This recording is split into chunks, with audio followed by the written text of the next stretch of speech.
Welcome to the Paper Podcast. I'm Ryan James. Today I have Faisal Islam. He is an anti-money laundering and know your customer consultant, advisor. He advises fintechs from the US and also even European fintechs in Lithuania. Not only does he have a breadth of knowledge, he is an actual practitioner of his trade and puts it to work and is not there. They can just create a policy procedure, but he actually is there for the long run, helping these fintechs navigate the banking landscape and understands the banking world. Hope you enjoy this episode.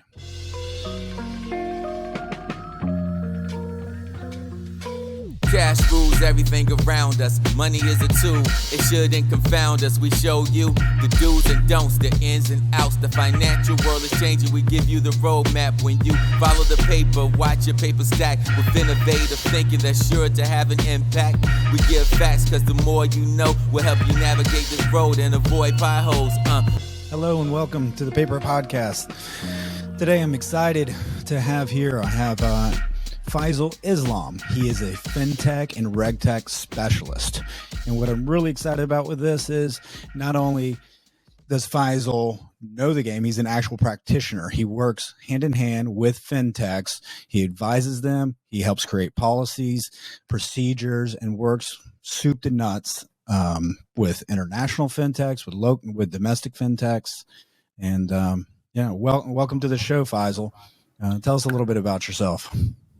Thanks for having me, Ryan. This is great. You captured pretty much all of it. The one thing listeners should also know is I'm a very big enthusiast as well of fintech products and services. So I actually enjoy using whatever new fintech products out there.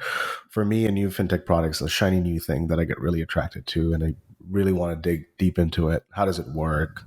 How is it beneficial? Does it have any long-term viability? I really like to sort of use it and make a decision for myself as to, whether it's worth working with or not. That's great. That's the same with me. Every product we have, I use it first. I get into it, whether it's online banking,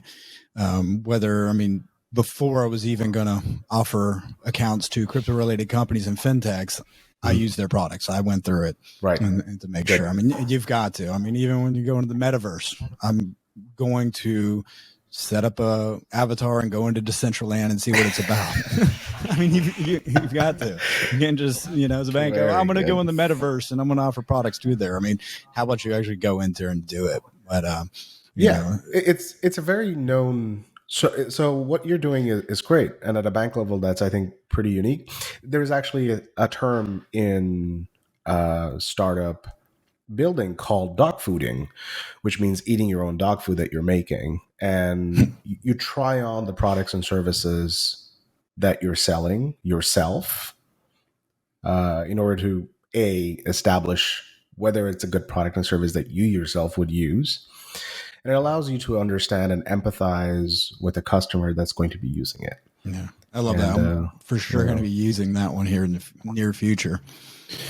To start with, the average banker is not dealing with a whole lot of fintechs, or they're isolated. They may offer an account to them. Yeah. But I think first we need to really define what risk is and how banks interact with fintechs and where you come into play. So, how do you, and both of us each have a unique view on risk. So, Faisal, what is your view on risk when it comes to fintechs and the relationships with banks? Sure. Most of my experience coming into sort of advising and consulting, which has started 7 years ago. But before that, I was a full-time compliance officer practitioner for various fintechs. And I had a lot of interactions with banking partners that wanted to provide either treasury management services, FBO accounts, and a variety of other products and services that they would, sort of companies I used to work for used to request. And it was very much, one-sided in terms of requests. So the banks would look for, hey, can I see your base AML program? Can I see your policy procedures, safeguarding procedures, consumer protection procedures, things of that nature. Because the banks itself have their own obligations, and so downstream they ask for that kind of assurance from companies they want to bring on board. Did you feel when the banks were doing that, did they actually understand it, or were they just checking a box on their side that they were viewing the AML program of the fintech? Well, you could always tell who cares and who doesn't, because the bank that's willing to actually try out the customer's product that's requesting for an account is the one that actually cares. And the one that has no interest in trying it or hasn't tried it themselves is you asking for those documents to meet a checkbox exercise. That's actually the easiest way to find out. Yeah. Okay. So we had, for example, I had a situation where a bank was saying, hey, can you send me some trial credentials? I want to go through the exact scenario and experience that a customer of yours would.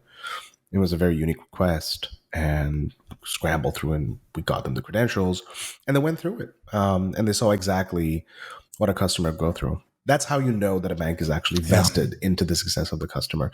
In fact, it's actually beneficial for a bank to do that, because they can then match what was written in the policy and procedures was not just a boilerplate thing, that it actually matches to what the customer is going to go through. Absolutely. And it's the easiest litmus test that I feel that majority bankers don't even go through. I still don't know why. It doesn't make any sense to me why that's not a routine, regular practice. You know, my theory on that is the average banker that is reviewing that fintech, they're not vested in the long-term success. They're an employee. They're not going to make any more money depending on that. They just got to do the checkbox. And so it's a CYA on their end. Well, I checked it. They have an AML program. They didn't see if it's worked. They just want to see, you know, if it's a fintech that's a deposit aggregator. All they care about is the gross deposits. You know, they're not, is this a viable product to where, you know, us being more of a boutique, we want the I'm going to invest the time and look at it and see, you know, what the likelihood of success is from my point of view before even investing all that time going forward and making sure that what they put in their procedure actually shows. Gone through all that. During that practice and exercise, you can actually map out what the risk surface looks like. So you know, you have got your regulatory requirements, but you also have consumer risk, consumer protection. And as you're using it yourself, you can find out whether those risk levels have been properly mitigated. It also helps you sort of understand a little bit what the trend is in the fintech space, because whoever is applying to you is not the very last person that will apply to you. There'll be, you know, there's a waiting line of fintechs that want to have access to your services because you have keys to the kingdom, i.e. the Fed. So understanding what the trend is will definitely help sort of separate yourself from other banks that are in the same category as you.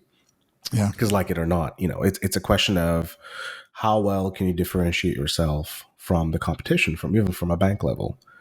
So that's important. And you mentioned the consumers. So in my mind, when we're evaluating a fintech, when they're touching consumers, you know, the CFPB is gearing up.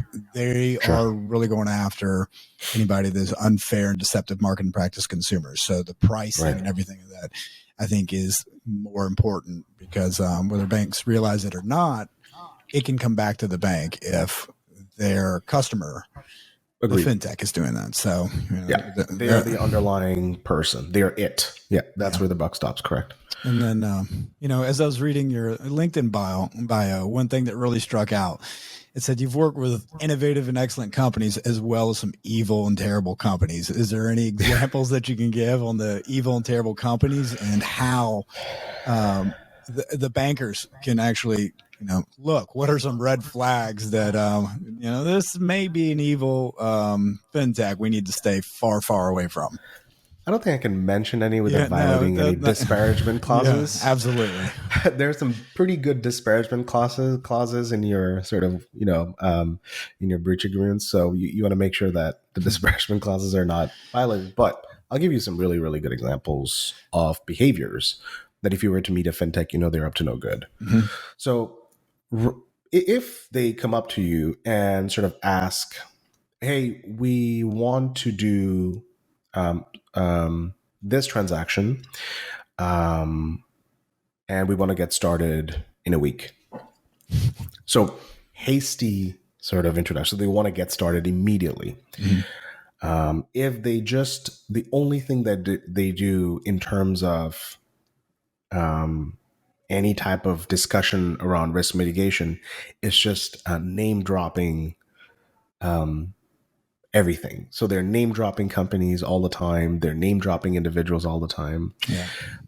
They're name dropping investors all the time. And I understand sometimes fintechs will do that because they're proud of the things that they've had. But if the only thing they do is just name drop all these things, and every time you ask them a question about how do you mitigate this, they name drop rather than being able to describe it, that's a red flag. And you should point it out and call them, hey, you've just been name dropping me. You haven't actually answered the question. Another red flag That's a good one. If they themselves are not able to make the case to you as to why their product will be profitable. See, one of the things is, and it's symptomatic of all fintechs and all startups, you just cannot be profitable day one, right? That makes total sense. There is just no product out there that you can be profitable day one, unless you're in loan sharking, of course. So fintechs have a plan to profitability. Some fail, some don't. But that plan has to be well executed, and they should be able to sort of articulate exactly what their plan is in order to achieve profitability or scale. And a red flag is if they're not able to explain it to you in a way that makes sense, or that can make sense to a large amount of people, that it will be profitable or it can be profitable. A lot of times you're going to find this is a red flag where they say, well, if we hit this scale, then everything solves itself. So we're just trying to find 100,000 users and we're trying to solve that problem. That's not a way to run a business, first of all. Two things that you said that it leads me to thought. You said loan sharking, although I wouldn't consider these fintechs loan sharks, but then scalability is what we're seeing, a proliferation now of the buy now, pay later type fintechs. I mean, every time I'm on even when I'm on Instagram, I'm on Facebook, and I click on a shop, if it's a T-shirt, I see I'll pay that T-shirt in 3 easy payments. I mean, I'm just amazed, and from being a banker, I mean, I'm kind of risk averse. I don't understand.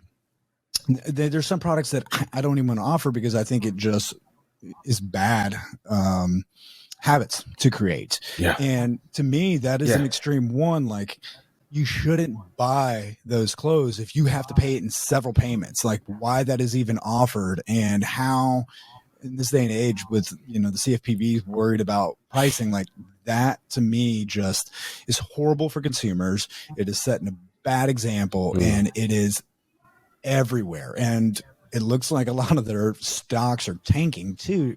So what are your thoughts on the buy now pay later model?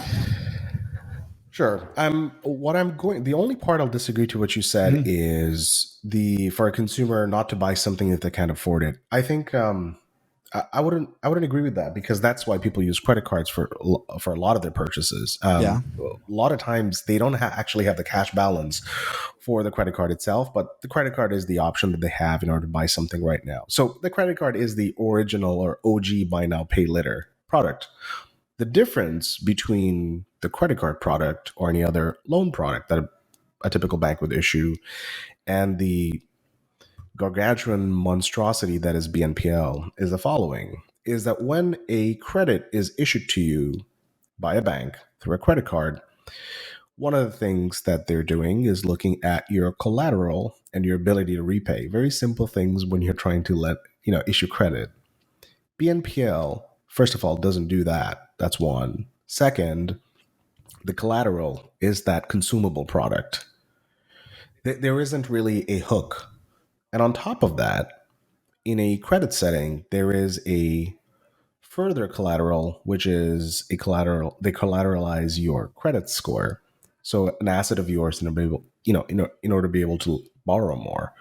So there's the threat of that. And BNPL for the most part doesn't have that. So inherently, it makes it a bad loan product. And I'm on the mind that, weak collaterals make bad debtors.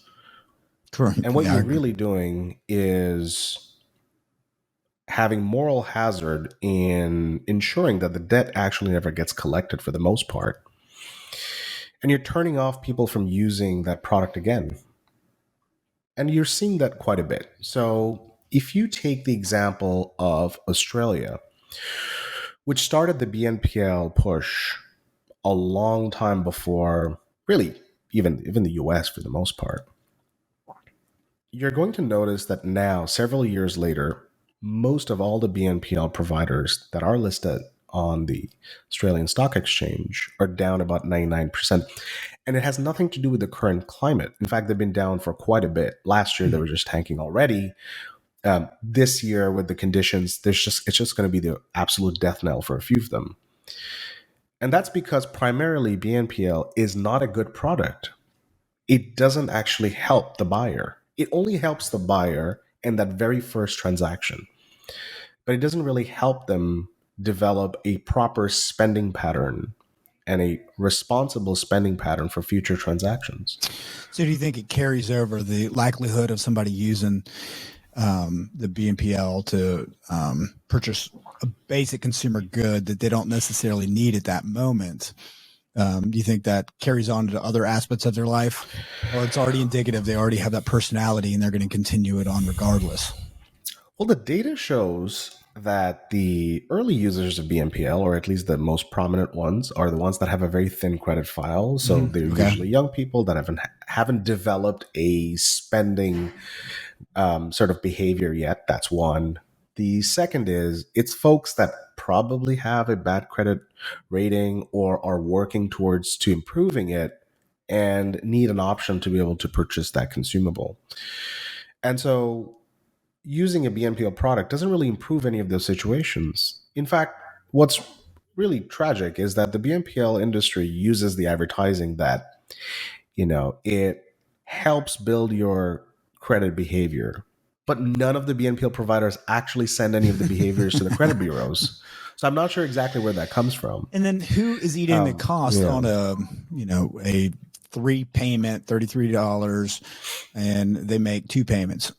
Is it the merchant that is eating that last 33, or is it the BNPL, or is it split? Depends on the deal. Okay, so Depends you've seen on it the deal. both ways. Yeah, it depends really on the deal of how badly the merchant wants that customer acquisition to close. And when I see it on a consumer good, it frustrates me because I'm like, well, if they didn't offer this, wouldn't the price of that product be less? Because they're having to build in, the likelihood of, okay, they're going to sell more units, but now are they having to build in a higher price for the non-payments? Yeah, so merchants are really bad at calculating the cost today versus cost at scale or long term. And so they look at how much do I save now versus, which they should be looking at, is how much will I save later. And the problem is, if you're in the online space, your customer acquisition cost is incredibly high, because you're not just competing with competitors, you're competing with other things that are not shopping. So you want that person, when they're on your website, to actually go through the full experience of clicking through and purchasing their product. But you're not just competing for that person's attention against a competitor. You're also competing for that person's attention on, oh, hey, let me just check what's on Facebook. And then, oh, I just forgot about that purchase. Oh, my phone just had a notification. So there's a distraction element that's very high, which translates into a very expensive customer acquisition cost. And so when a BNPL provider comes to them and says, hey, I've got conversion at, 80x%, take me, that it's very easy for a merchant to make that math at that point in time and say, all right, let's, send me that. What they're not able to sort of calculate down the line is, okay, I've got all this. Now my unit per cost is far lower because I had to subsidize part of the product that I'm selling in order to make up for the volume and the traffic. And at the same time, I've got some bad debt that I have to write eventually. Yeah. I'm curious to see merchants over time if they are going to not allow that model. I mean, of course, everybody's going to always accept credit cards and those payments. They're going to build in that percentage. But I wonder if we're going to start seeing some of them break away from the BNPL model. Well, you're already looking at sort of the industry not responding well to it. So if you look at Australia again as an example, because it's really one of the oldest ones, even after all these years, and even after all those investments in BNPL, and even in the surge of use of e-commerce, the total amount of transaction volume that BNPL has able to capture is 1.4%. Wow. So when Square bought Afterpay for $39 billion, about a year ago, I think, it really captured one of the 8 players in the space that are competing for that 1.4% of transaction volume. So I think BNPL was that really big, new, shiny new thing, which accelerated traffic and, allowed for very quick conversions. But as a product, it is terrible. It truly is terrible. There isn't anything good I can find out of it. However, some companies have thrived. I mean, you're talking about Affirm, for example, that's done exceptionally well. And 30% of their sales going into their IPO was from Peloton, where large amount of sales were also through buy now, pay later options. But you're seeing the effect of those now, especially in downturns, right? I wonder how many of those Pelotons Affirms picked up. Yeah, fair. I know one thing on Facebook Marketplace, I've seen a lot of Pelotons. Oh, really? Oh, yeah. It seems to be, as the pandemic's coming back, it's one of the largest ones going on there. But, they are great bikes, and, if you use it, they're awesome. Have you used it? In hotels, I don't have one, but, oh, right. I do. I love the home gym, the garage gym. I've got, equipment at home. We've got a good treadmill, weights, and everything at home. But I've got one of the assault bikes, but not a Peloton. Okay, but they're great. Well, it was a good business for a periodic state. So, for example, everyone's at home, so it makes sense. And I see it's very useful on select products, But when I see it just on a $80 shirt, it just, oh my goodness, what are we training people to do on the mass scale? On a fitness side, okay, I see that. You're going to better yourself. You're going to use it. So I see benefits to that. But then, it's like, yes, hot water heater, have the the BNPL model. There's a lot of things where we should have that, just as training philosophy. I think we've really gone into a society of, probably more people living paycheck to paycheck. And with we won't go down this rabbit hole, but, I'm a banker, and when people, call and want to know our savings and CD rates, I'm embarrassed to give how low the rates are, but, in a rising rate environment, banks work off margins. So we can get used to any rate, but what we're, this low rate environment we've been in for years, the lowest rate environment, it's really de-incentivized savers. So retirees that have paid off their home and have had their savings and Social Security, they're having to dip in their savings now. To when I first started in banking 20 plus years ago, people could buy a 5-year CD and make 5-6%, and their money was safe. So if they had their house paid off and they had $1 million in savings, they were getting Social Security.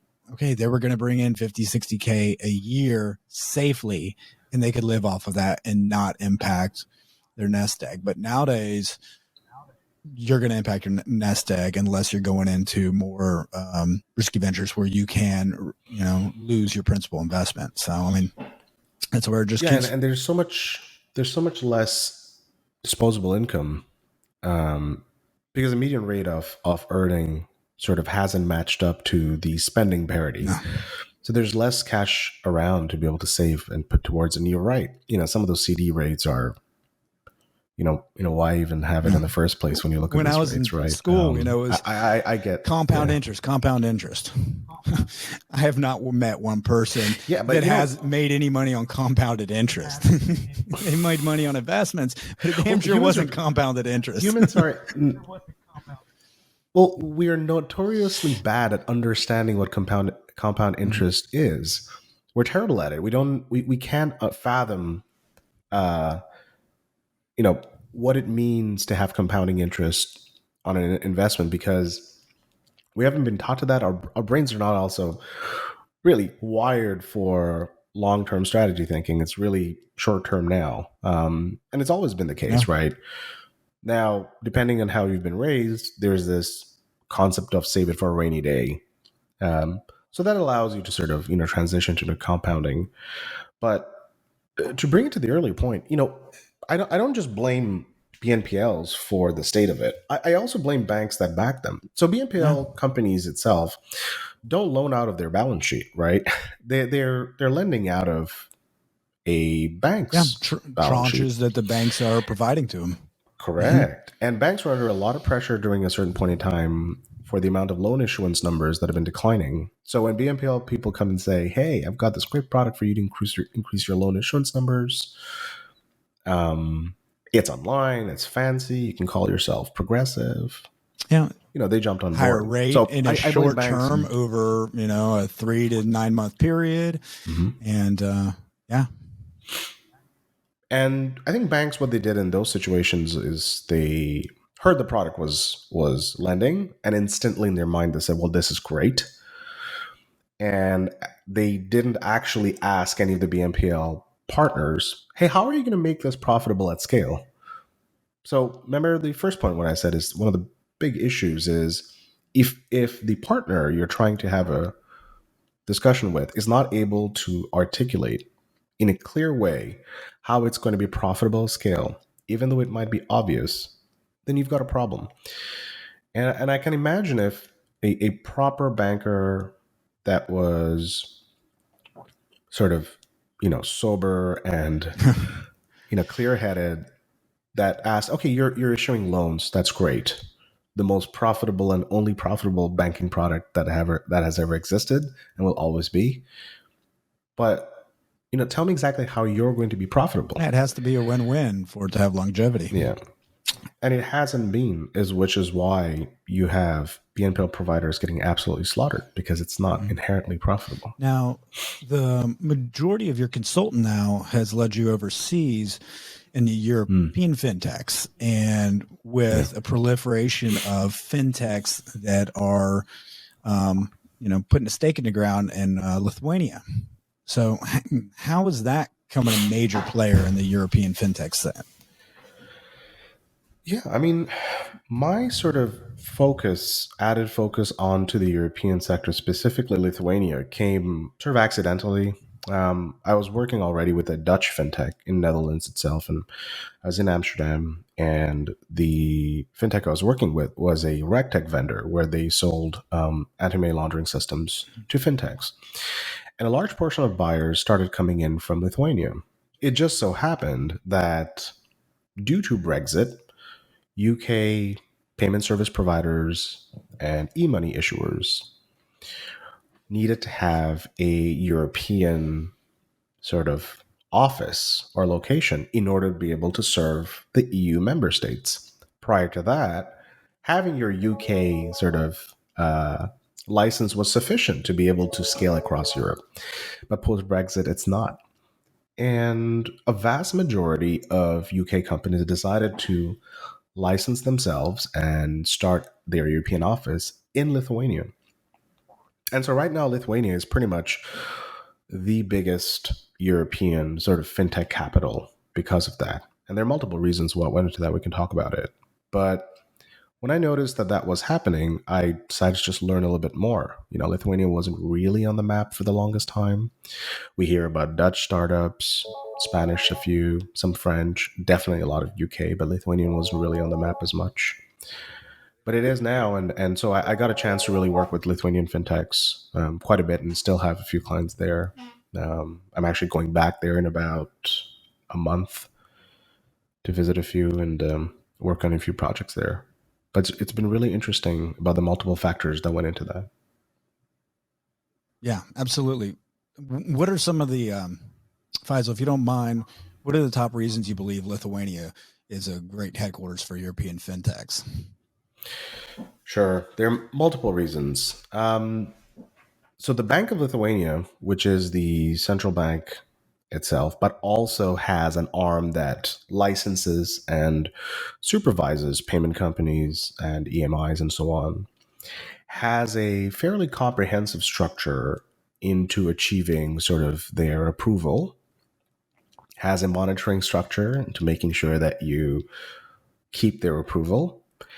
And the collateral that they have is, in addition to fines and in addition to penalties that you would have every other regulator have, they also can yank your access to a system called CentralLink.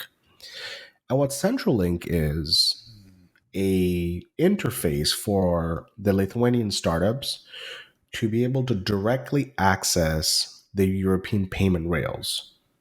So SEPA, which is a very well-known So have you European seen payment. them pull the rails on a fintech for not following through and not having good AML Sure. standards? Okay, excellent. Yeah, So absolutely. And it's you'd say for a U.S. bank that is sorry. thinking about Mhm. for a U.S. bank thinking about having a relationship with a European fintech out of Lithuania, that sounds to me like a huge positive. Absolutely. In fact, one of the things you will notice is that, and it's been a crying thing that a lot of people have, is that fines and penalties don't seem to work. And shocker, it's fines and penalties really are just taxing the shareholder, right? That's what a fine and penalty is. Any way you cut it, no matter what the fine is, it only taxes the shareholder, which And is only if that penalty exceeds what they're making will they stop. I mean, correct. if it's just Which a never blip on happens, their right? income. Yeah, exactly. Correct. It never happens, right? So really what you're doing is you're taxing the shareholder, who, by the way, had absolutely zero effect on the reason why you find them at the beginning, right? That shareholder of your company had zero involvement into the action of the company themselves, but the resulting fine is taxing the guy that had absolutely nothing to do with it. So that's, I don't know how that's not obvious that it doesn't work. The second is, in terms of naming and shaming directors and actual individuals, Lithuanians do that quite a bit. Now, it works really well in Lithuania because it's a small community. So naming and shaming the individuals is, it's pretty much disastrous. Yeah, I was going to say, if you find the directors individually, it'll stop real quick. Correct. I mean, the insurance rates are just going to go up. That's fine. But the idea is that if you now have to get insurance involved because of a possible penalty or fine towards a director directly, that will make people certainly more responsible, because you'll be penalizing the person who's responsible for it. But again, a final penalty in a company is just taxing the shareholder. There's a third reason why is access to CentralLink means access to be able to essentially sell your services and export your products and services across all of Europe. Not having that is basically, why are you even in business? So what it essentially does is that it really makes fintech stand up real straight and backs all straight. And they make sure that they do whatever it takes to never even have an inkling or even a shadow of any possibility that their access to CentralLink is taken away. So now the collateral that they have in order to meet a regulatory guideline is essential survivability. Whereas the collateral that any other company in other parts of the world will have is, how much cash flow do you have to be able to pay out a fine? Wonderful. Now, why is it the fintechs in Europe need access to the U.S. banking system? Why do they need correspondent banking relationships with U.S. banks? So if you can imagine that if you are a company that is serving all of Europe and you can accept customers from all of Europe, you will have businesses that also have customers in the US from a large variety of European companies, or will have to remit on behalf of US companies. At the same time, if you have companies in the US that also want to transact with their counterparts in Europe, they might have to go through that European EMI or PSP to settle the transaction. So essentially, if a European company or person wanted to transact with a US person or company, you could definitely see a correspondent relationship coming through. But before I continue on that, there's a second thing I didn't mention with regards to why Lithuanian fintechs have been growing quite a bit.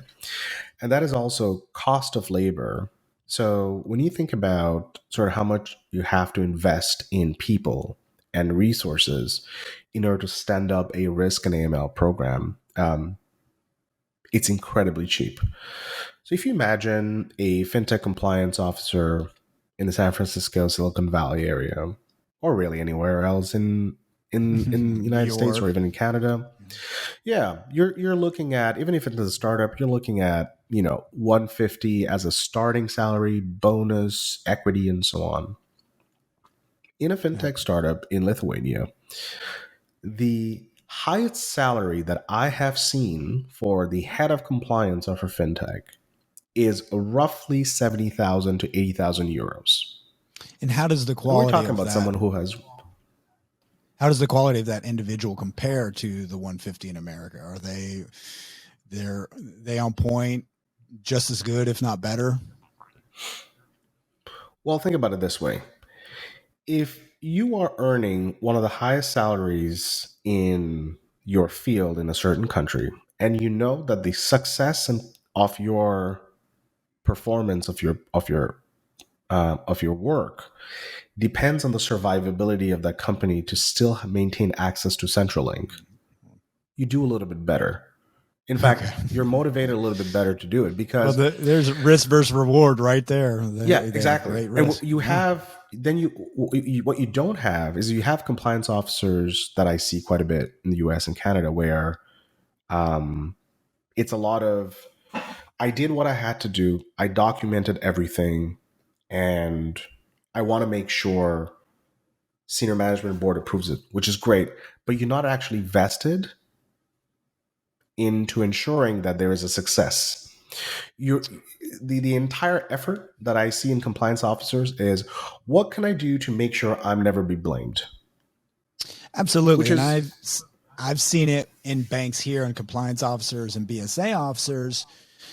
They're just, well, okay, there's risk. I can't quantify that risk, so I want to get rid of that customer. They're not looking at, okay, they're in an industry that could have money laundering. What can we do to verify if there truly is any money laundering? And, let's look at their compensated balances. What are they doing? Can we charge them a compliance fee? So they don't go that. They just de-risk anything that is out of their norm. And I've seen compliance officers, they create a lot of work, I think, to retain work. Like if I always look busy, I'm always going to have a job. So, but you know what? In defense of my fellow compliance people, I will tell them that the good ones have been able to, stand the course and show that they've had impact. In fact, COVID, remote work has really showed who works and has an impact and who works for show. And people that are able to execute at very high performance remotely generally have been able to do it also in person. And those people that rely only on politics or proximity in order to be able to keep their position have really floundered during the remote times. So I think that period has been a nice sort of cleansing of people that are working to preserve their job versus working to actually improve the company you work for. I'll tell you this much. Here's also another interesting thing I've noticed in Lithuanian fintechs. If you ask any Lithuanian fintech about how they're going to be profitable, at least the ones that get approved, for the most part, are able to articulate really clearly to the central bank as to what their plan for profitability is and how to be able to execute it, which is quite different. In fact, they do it so verbally that the Bank of Lithuania actually comes back to them and says, I think you're wrong, and I don't see it being profitable. In fact, their plan for profitability is challenged routinely in Lithuania itself. And because it's so apparent and so public, the banks actually respond to that plan. So, for example, fintechs will say it takes 1 minute to set up an account to get executed, and already you can start wiring money to anywhere in the world. So a business can get set up pretty quickly and really serve its customers extremely fast, right? That's the get. And then the cost is X. Well, in response, you know what the banks did? They essentially they popped up a new product, which is access to account, where any Lithuanian can have an account right away in any of the major banks for €1 a month. So for €1 a month, you have a full access checking account that has also SEPA and wire ability. So now banks found an amazing and interesting way to be able to counter that, because the point is your plan for profitability should always be challenged. Even, and, the risk is obviously that you're public about it, but it has to always be challenged, and that enables all the players in the system to continuously improve, and the net winners are customers, right? That's wonderful. So if fintechs have to make the cheapest, best, shiniest option, and the banks respond with saying, "I can make cheaper and shinier, and by the way, that will kill your business," good, customers win. So you're saying And the that's banks the over point. there are actually innovative, unlike a lot of the banks in the U.S. Oh yeah, last year in response, 3 of the major banks propped up a new banking product, full access checking, full wire across Europe for €1 a month. That's amazing. That's amazing. Yeah, Just to be able to kill the fintech US threat, system, which is fine. Yeah, I work for fintech, so I shouldn't be celebrating this, but I celebrate sort of this really great back and forth in the payments ecosystem, in the financial service ecosystem, where as long as they keep fighting each other and making more and more innovative products and responding well to competition, customers are winning. And one of the things I mentioned is I'm an enthusiast of fintech products. I like using fintech products. So do you think So I win. that kind of, I think that could give us, leads a segue of, do you see the governments over there competing with the crypto and having the central bank depository, the CBDCs? How are you seeing that come along with the fintechs? Because, now a lot of when bankers hear about fintechs, it is going to then probably gravitate to cryptocurrencies, and that is a lot of the fintechs that I'm seeing are involved in cryptocurrencies. Yeah, beautiful segue. So now you've got banks responding to that, checking account, and now cryptos and fintech sort of scratch their heads. All right, how can I differentiate myself? Oh, there's this new shiny thing. Now this is crypto. So I can provide you access to crypto, whether that's sending, buying, selling, exchanging, custodying, whatever it might be, right? Banks still are hesitant on that. So they've got some amount of time before they get onto it.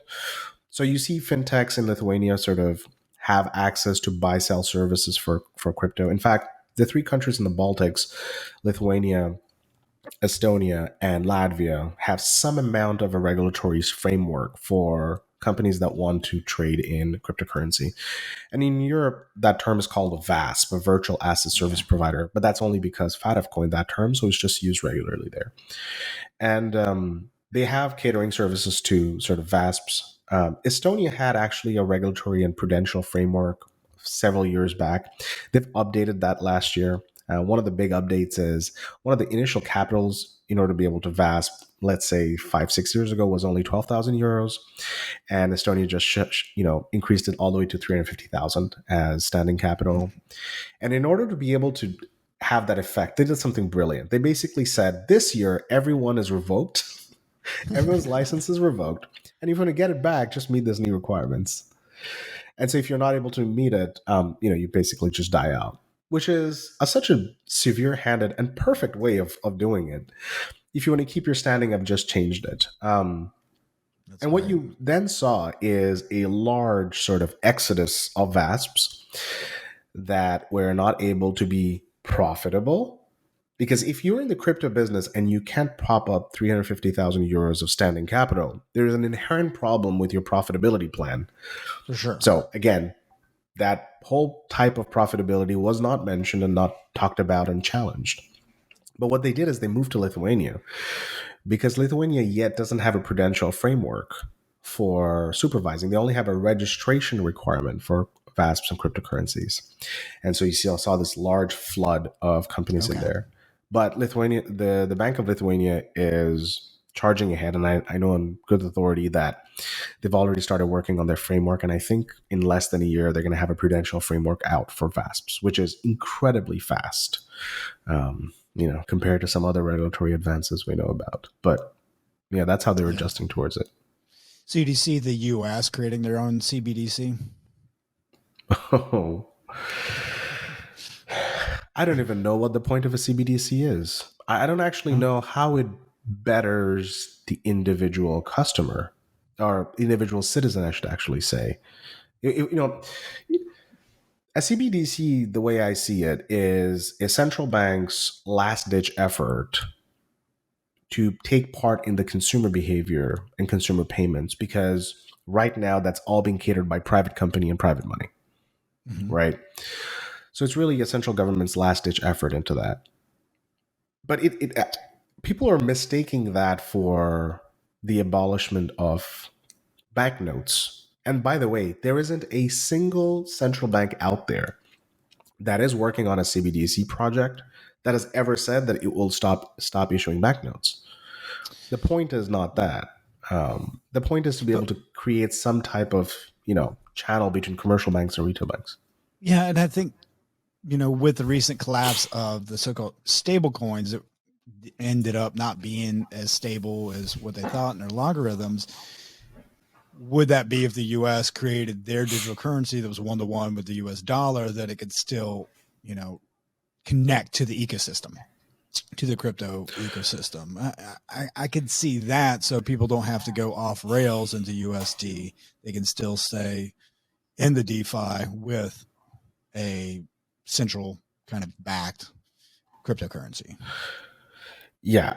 So you mentioned a lot of things there, which are all great. So how about we unpack a few of those at a time? So let's start with sort of what would be the purpose of a CBDC, at least what the central banks are talking about, right?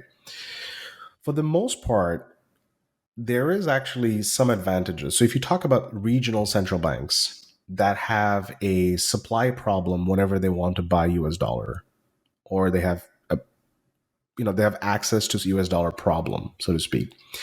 And a regional country and its neighboring country might have the different rates, but yet their central currency is pegged to the US dollar in a fairly same amount of rate. So if two regional governments that are neighboring countries could have a single peg to the US dollar, it allows them better buying power, right? So imagine you and I are two members in a certain small country, and we're fairly small, and we have different rates of US dollar rates. And because we're very small, our buying power is going to be small as well. And because I can't buy a bigger quantity, I can't have favorable rates. But what if you and I had a technology that would merge both of our rates together, and our buying power then would be increased? So we'd actually be able to make a better rate on the US dollar we need to buy. Mm-hmm. If we could do that, that'd be great for us. So a CBDC allows for that type of collaboration. It allows for sort of increasing your buying power in order to drive down costs. So that's one, I think, a good use of a CBDC, but that only works for sort of smaller regional banks that want to increase their buying power for foreign currency. I could see another one, for example. So you could see countries that don't have a really good payment infrastructure, and that even the private companies in those countries have not been able to prop up really good products to get their citizens and residents access to the online service well enough, and payment services aren't really well flushed out. You could see a central digital currency providing the ability to their residents and citizens to access now information systems, technology websites that are plugged in through the central bank's digital currency to be able to access those. So that I see, those are really two places where I see that sort of being beneficial. But I don't see the reasoning for central bank digital currencies for larger companies or larger countries, I don't see how it improves it. I guess the argument hasn't been made, or maybe I'm just too stubborn and haven't accepted any of them. But there hasn't been a convincing case for central digital bank currency to be beneficial, other than, hey, I'm doing something. Maybe. Yeah, I'm sure we're going to see some, and there's going to be a lot to glean and learn from the first large players getting into that market. But, well, there's been some trials. So if you look at Saudi Arabia had a trial project for a pilot project for its CBDC about a year and a half ago, I think, completed, or a year ago. And one of the things that they got out of the report is that it definitely allowed for their settlements to be quite instant, quite quick. So that's great. But there was a ton of issues that were brought up. And in fact, those were sort of left not in the leading report. One of the big ones was legal issues. Second was political issues, right? You're talking about central bank currency here. So there's a lot of political issues that play into that.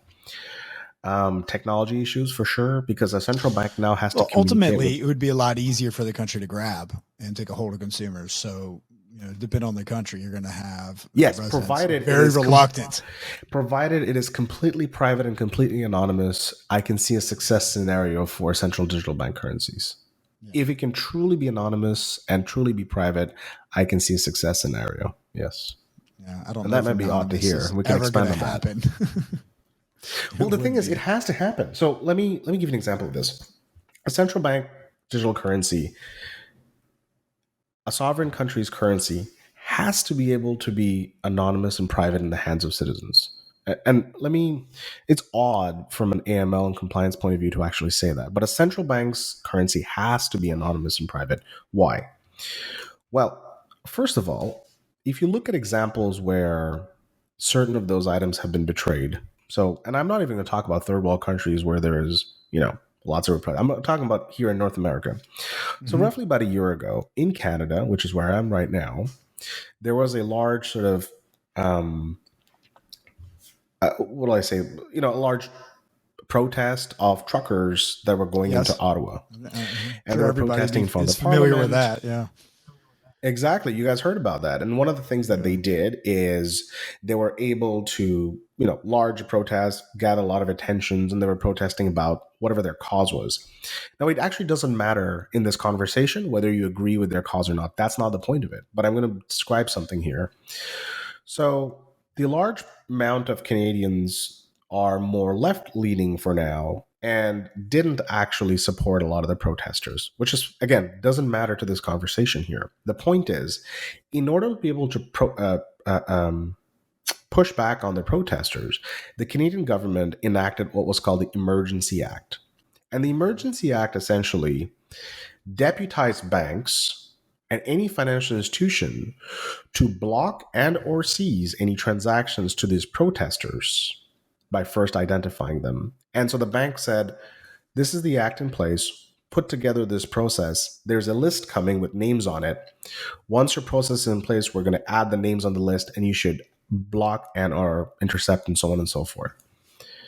Now, if you think about it, as soon as that Emergency Act came in place, before even names were put onto list, the protest dispersed. So what you're essentially saying is, if you want to protest against a government because you don't agree with it, which is your right to be able to protest in a free country, the bank itself can deputize private money and private institutions to cripple your finances. Essentially, if I didn't agree with something and I was protesting for some reason, the ability for me to earn a living for my family and also to pay my house and my mortgage is threatened. And if you think about whether you agreed with their cause or not, put yourself in a position if you did agree with their cause and you were at that protest for whatever just cause that you thought it was, which was given to you as a right in a free thinking and free living society. And the ability for companies, for countries or any country to be able to penalize you financially, you need to have access to anonymous and private money. Yeah, and if it is produced by... I couldn't agree with you more on that, and that is coming from a banker. I mean, I love AML, KYC, I agree with these policies because, nobody wants money laundering and terrorist activities. But in essence, how can you freeze somebody's money to coerce them to have a different viewpoint? That can't exist. Exactly. What is And existing by the here way, in the US, like, yes, banks are basically big brothers. If we believe you're doing things legally, it stops there. So it is, we have the onus. And if we believe that Faisal has an account, he's a consultant, he's doing everything, buck stops there. It's done. Clearly, conduct your the point affairs. that, how are you able? So imagine for a second, for folks that are always supporting a central bank to be not a currency, to not be anonymous and not be private. Imagine for a second you're at a protest for a cause that you believe in, whatever it might be, and you're disabled from doing so by essentially, taking hostage your finances. And by the way, if you keep doing that, all you're going to do is enable sort of the Bitcoin crowd into making their case that yes, in fact, it is the only type of financial instrument that allows you, quote unquote, freedom from tyranny. But Bitcoin is not anonymous, though. That's a It's big absolutely not misconception. anonymous. So there's no perfect anonymous. It is the worst cryptocurrency for privacy possible. I mean, if you care about your privacy, I don't know why you should be using Bitcoin. It makes absolutely no sense. No, I mean, you're better off to have your money in a bank account. And yeah, only the bank will know about it. You put it on Bitcoin, everyone knows about it. Well, it's funny. Over the years, we're headquartered in a small town in Central Florida, and I grew up here, so I know individuals, and I know how they made their money. And even when they open up a business account, and we're required to ask about their expected activity of wires, ACHs, and this, they kind of clam up. They're like, I don't know what answer I should do. I haven't done a wire, but should I say I'm going to wires? Maybe I need it, maybe I don't. So like that beginning, activity is going to be flawed because they're like nervous. Why are you asking about my ACHs? I just run a restaurant, or I just sell plumbing supplies. I'm just this, and I get it. I understand where they're coming from. It is an invasion of privacy into them, but banks, we have to ask those questions up front, and we have to have an expected activity as a basis to see. Well, banks have banks are not very good at explaining to the customer what they why they need to do what they need to do. They're not training the new accounts, and it comes there. But even when I talk to regulators, I'm like, do you actually think that expected activity that person is really their basis? They're just an average person. They're concerned. They don't know why. They don't, maybe they're going to say too much because they think that, oh my goodness, if I'm going to hit that limit, you're going to cut me off. So the expected activity changes. You have to really look at what they are doing over a period of time, and then change your base of what expected activities to look at anomalies. But agreed. I absolutely agree with you on that. So it's extremely flawed beginning system of asking their expected activity. Now, if you already have their bank accounts from another bank, okay, great. You have their expected activity. You know what they're conducting right now. And you obviously need to know what they're selling.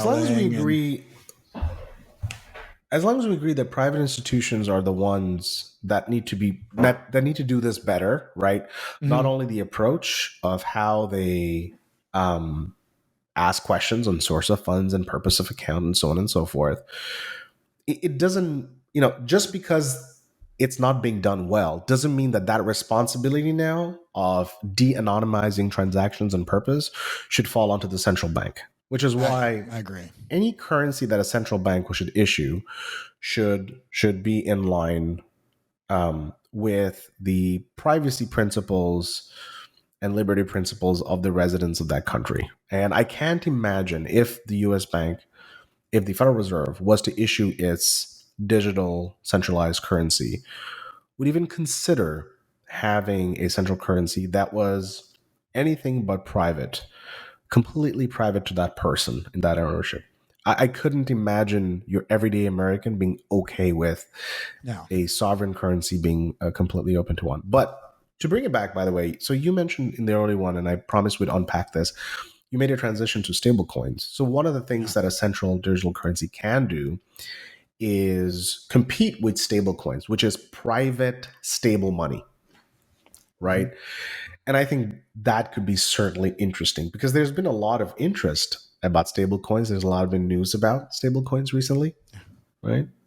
And, and that's where I think banks could actually play a role is if they were to offer the stablecoin and actually have dollar for dollar in the balance sheet. So everything that came in, the stable coins out there's some of them that they're not even allowing audits and relying on a logarithm. I mean, if I'm putting $1 million given to the stablecoin to get $1 million of dollar for dollar crypto, and they're investing that million USD and hedging with other cryptos, right? I mean, it's going to go south at some point. It's never going to be perfect. So, I mean, yeah, and there has to be regulation. If you're going to call yourself a stable coin, I think there has to be some regulation that is actually stable.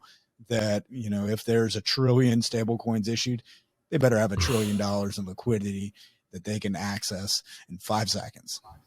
So here's a great segue you talked about, which is how do you identify? Well, first let's talk about the purpose of a stable coin. So the purpose of a stable coin is to be able to access cryptocurrency rails, which essentially don't go through middlemen. That's good. Mm-hmm. Second is it maintains stability from point of origin to recipient's wallet, which is you want that. That's good. I don't want the thing that I just bought suddenly decrease in spending power because because of the change in the volume and the payment system. Which is why, for the most part, Bitcoin is a terrible payment system. I think there was a quote by Sam Bankman-Fried, the CEO of FTX, who made the claim a couple of days ago that Bitcoin is a terrible payment option. And he's absolutely right. I don't know why crypto people are up all in arms about it. It is actually a really terrible payment system. By any definition of what is a payment system, there's nothing in which Bitcoin is good at. Although I do think that the future is in cryptocurrency, I don't think payment systems is going to go through Bitcoin. It makes absolutely no sense. There isn't anything about Bitcoin that lends itself to be a good payment system. You still like it private. Just as a stored value? Well, I'll let you finish your, it's more than that. Bitcoin is more about a symbolic gesture. Okay. I see Bitcoin more as a symbolic gesture. When you buy an amount of Bitcoin, it's not really store of value because it fluctuates with the market. So I wouldn't even call it with a store of value. I would call it a symbolic gesture. You're making a symbolic gesture as to where you want the future to be. And you're essentially putting skin in the game, because by putting $1 in Bitcoin, you're essentially not putting $1 into anybody else and anything else. So you're essentially voting into the direction of where you want technology to come. And so when people are putting money in Bitcoin, the only residual thing that I see out of that, which is still extremely powerful, is they're voting for the future to change differently. They're voted with their money as to where they want the future to go. That's how I see putting money into Bitcoin mean. And that is extremely powerful. That is more powerful than anything else. And anyways, in order to move to stable coins, which is the right way of conducting payments through cryptocurrency, much more stable and so on, you might ask, if you're a bank and you're trying to bank a new stablecoin, your stablecoin customer comes to you and says, hey, bank, could you be a node? And you can be a node for one of my stablecoins. One of the things you have to do is find out where each dollar of that stablecoin is collateralized with. So if you take, let's say, USDC, which is the stablecoin issued by Circle, you will notice in the footnotes, and it's changed since, but in the very beginning, it used to be issued 1-to-1. So 100% of USD cash was backing 100% of stablecoin in circulation. Yeah. The second is you have to be able to audit and know that it actually is happening that way. That's one. Second, it has changed since. So now if you look into the footnotes, US dollar coin is roughly 70-ish% US dollar cash, and roughly 25 to 30% of it is other cash equivalents, corporate vehicles, corporate instruments that equivalents come up to US dollar cash. So it's not exactly 1-to-1, it's 0.99 something to 1. And every stable coin has its sort of peg towards that 1-to-1. And in fact, you have pools where people sort of arbitrage from time to time between stable coins themselves because it is not exactly 1-to-1. And by the way, that will transition later into the disaster for the stablecoin issue that we talked about that just happened. But I just want to let you know that if you were to bank the node for a stablecoin, take a look at what is actually collateralizing the stablecoins that are in circulation and will be in circulation. 2, don't accept a CPA sign off that in fact it is collateralized. Take a look at the findings, what verification was done. It shouldn't be difficult to be able to do that, especially if it is mostly collateralized of USD cash. It actually should be easy to do, right? Because if you had to collateralize it with sort of 20 different instruments, okay, that's a little bit more complicated because you have to sort of. But if I'm telling you that 80% of it is backed by US dollar cash, all right, show me a damn bank account that has exactly that amount of US dollar cash in it. That's all I need to know. So review that and don't accept just a CPA audit from it. Now, here's the type of... I couldn't agree more with that. Here's the type of stable coin you should stay the F away from. Okay. It's called algorithmic stable coins. What algorithmic stable coins are, in contrast to sort of your normal fiat-based stable coins, is that the collateral or the backing of that is by another cryptocurrency. Now, why would someone want to build that in the first place? Well, there are some good reasons. Like I mentioned, the move to a cryptocurrency or anyone opting for a cryptocurrency equivalent is essentially a vote to a different future.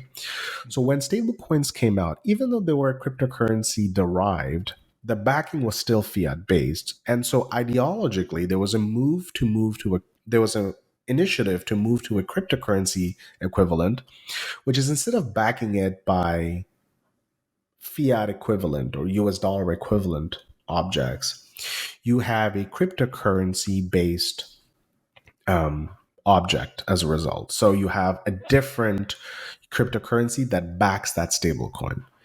In the disaster we saw last week, or that happened for about a week and a half or so, the algorithmic stablecoin was called Terra. And the cryptocurrency backing that stablecoin Terra, which also was UST, was a cryptocurrency called Luna. And the issue there is there was the organization, the Terraform Labs, decided they're the ones that are managing sort of the issuance of Terra, decided to do two things from the very beginning. One, they had a foundation of people that would govern sort of the issuance and the overall sort of management of the stablecoin.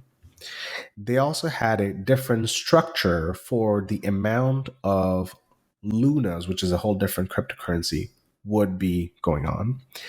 And they had another facility called Anchor, where folks could essentially rip what is called yield, which is a whole different, let's not even get into that. But essentially, if you staked some amount of the Terra, you would get back 20% return. Now, yield farming in cryptocurrency is actually not a new thing. It's existed for a long time. And the reason is because the scarcity of cryptocurrency in the very beginning lended itself to be a very good a product that could be lent out, and so you could reap out quite a bit of APY as a result. Algorithmic just keeps sounding more and more to me like the traditional Ponzi scheme. So here's the difference between a Ponzi scheme and one where this is not where it's truly just garbage. Okay. So in a Ponzi scheme situation, the only way to be able to pay so the only gain you're getting is from a future event, right? Whereas in this situation, or I'm not strictly speaking about Terra and Luna, but in yield farming situations, what it essentially is, if I have one Bitcoin and I know that someone is looking for Bitcoin and is willing to pay a premium on being able to use Bitcoin or buy Bitcoin, I can do what's called staking.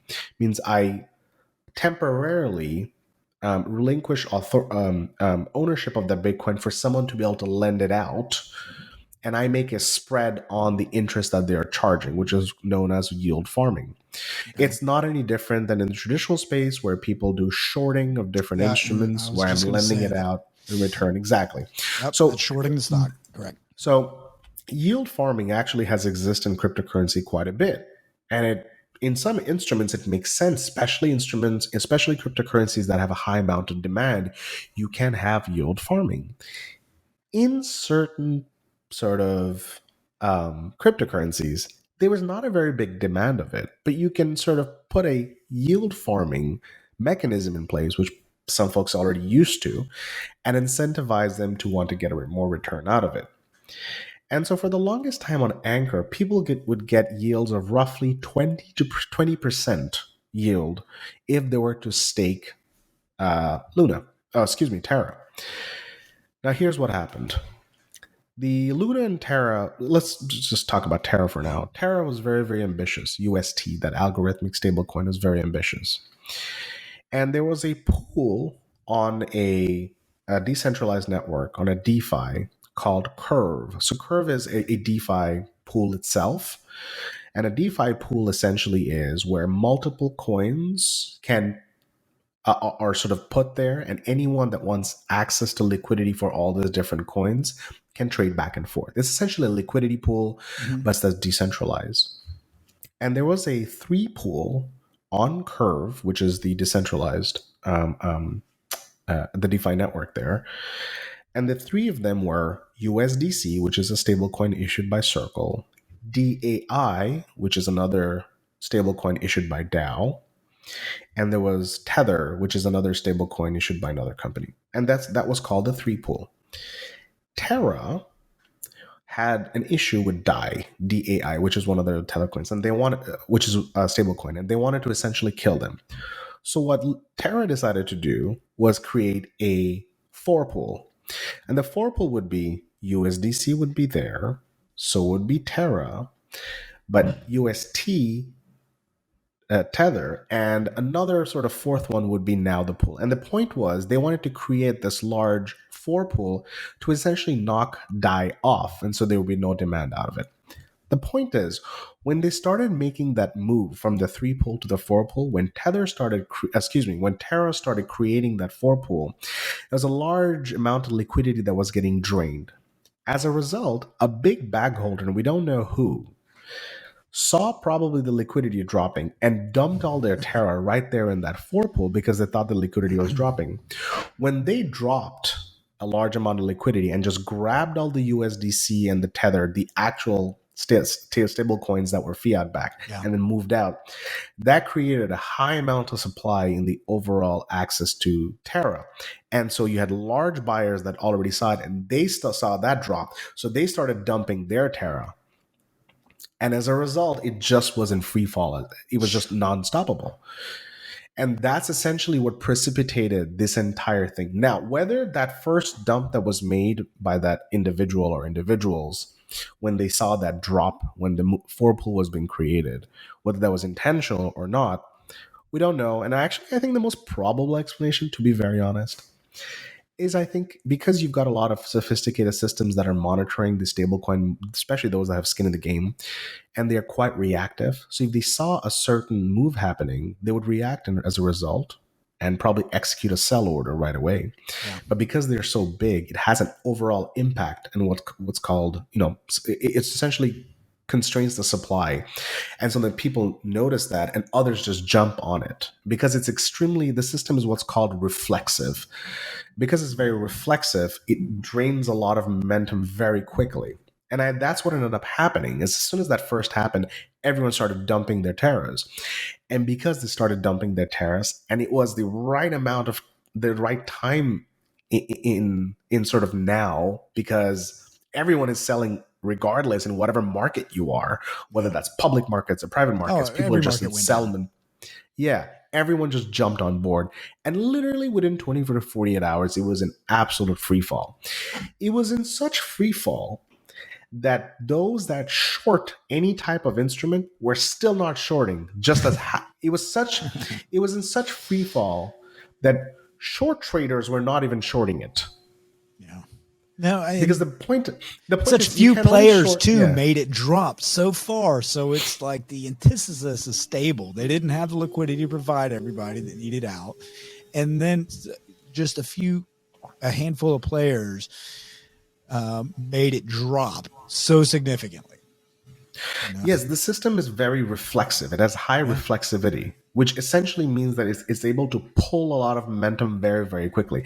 And when I was following this, I remember noticing that even people that are experts at shorting sort of any type of stablecoin were deciding not to short. And I realized why. If it's in such free fall, even if it's shorter in a normal stock or a normal instrument on the stock exchange, they will short only something that someone is willing to buy. Yeah. Because no one was willing to buy it, even short traders were not shorting it because there was really nobody that was willing to buy it at that point. So you had sort of this real big mess that I think just happened because, the communication wasn't sent out that we're moving into Forpool. Or maybe it was and someone took the opportunity to be able to dump it or was looking for an opportunity to be able to dump it, knowing very well that because of how reflexive the system is, that would get everyone to just dump at the same time. And it was the right time. Just the atmosphere of trading was really, great insight to this. And a lot of this is even over my head. So, I mean, I'm just kind of sitting here in amazement listening. There's a lot that I learned from this conversation and from the Terra and the Luna debacle. I mean, it's just quite amazing. All this to say that if you were to bank a stable coin of any kind, make sure that, and by the way, you absolutely should. It's highly profitable. Make sure that the stablecoin company that comes to you is able to articulate really clearly their profitability plan, which there is actually quite a bit of it. But make sure also that the report that guarantees the collaterals that are backing the stablecoin itself are in fact bona fide. Review it. Don't just accept an auditor sign off. Actually look at that report. There's no rush. There's no rush. There's no rush. Take your time and review it. If you need to hire someone that will take 3 months to review that report on where the assets are actually collateralized, take that time. There isn't a rush. You're already you're working on a thing on the future. 3 months is not a big thing. So take your time on something you don't understand. Take your time for it. There isn't sort of this, hey, if I don't get it right now, I'm going to lose out on it. It's not. You're working on a really futuristic thing. It's all right to take your time on this. So Faisal, that would be my main sort of, I want to thank you so much for your time today. If bankers and fintechs want to find you, how can they find you? Well, they can ring up my friend Ryan at the Surety Bank. That'll be probably one good option. But the second is I'm on LinkedIn, so you can just pop me off through LinkedIn. That's totally fine. We'll make sure to add contact on the show notes and get you in there. And there's a lot here. We covered a lot of ground today, and today is since we were talking about what happened to Terra last week, today is May 18th. So it kind of puts in relation to whenever this airs, who knows what can happen between now and then. Well, I'll tell you this much. I think that thing is dead. That thing, that's a rabbit you took around and shot it in the head. That thing's dead. Let's move on. That one's not coming back anytime soon. Yeah. The new one will emerge here before long. But Faisal, I want to thank you so much for coming on the podcast today. And, I know we'll be talking again soon, and I'm looking forward to see comments and, what bankers found insightful, and hopefully they learned a little bit more about how to audit, how to look at fintechs, risk, CBDCs. And do you have anything to add? Anything to sign off? Well, thank you for the opportunity. I think, one of the things you and I have really talked about is how sort of banks can separate themselves and really evolve across all these challenges. I think, one of the things taking obviously leadership from you as to looking at it from an innovative point of view and really open your mind and look further, look beyond what you've been told, look beyond what you've learned is certainly one way. Second is, there's this whole concept of know your business, know your customer. Well, I think you should include in there, know the profitability plan of the fintech you want to bank. I think that's super important. Third is try to find a way to cooperate transnationally. There are sectors and regions in other parts of the world that are quite robust in the ways they sort of govern and have different risk management programs.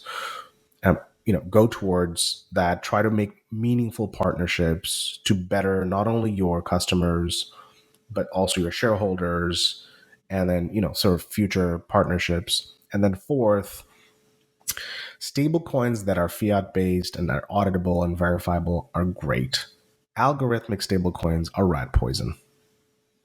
That's it. I appreciate it so much. You're very welcome. Thank you. Thanks again.